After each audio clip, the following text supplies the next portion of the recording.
Благодарам, почитувам председателе. Колега Орцев, ќе се сложам само со две точки во вашата дискусија, и тоа по однос на плаќањето од страна на локалните самоуправи за планските региони. Да, треба да апелираме и ние како пратеници дека своите обврски локалните самоуправи треба да се ги исполнуваат сите, и дека треба планските региони приближно исто да се развиваат. Во тоа се сложуваме. Но никако нема да се сложам со вас, почитуван колега, дека владата за овие 8 до 8-9 години не направила ништо за развој на регионите. Еве, јас доаѓам од Источна Македонија и ќе кажам дека додека бевте вие на власт, Источна Македонија воопшто не постоеше во перцепцијата, во плановите за развој на Источна Македонија.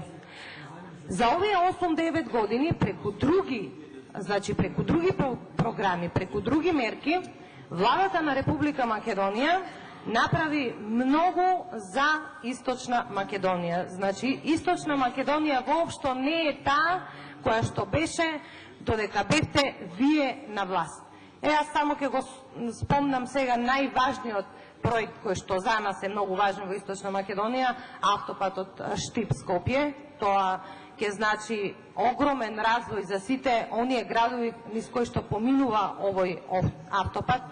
Експресните патишта како што се Велецка-Дрипаково, безброј реконструкции и безброј изградби на училишта, безброј реконструкции и изградби на детски градинки, санации на многу важни објекти во сите градови во Источна Македонија.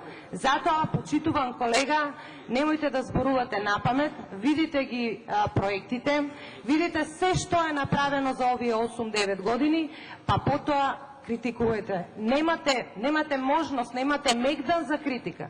Пак ќе повторам, Источна Македонија не постоеше за вас додека бевте вие на власт. Ви благодарам.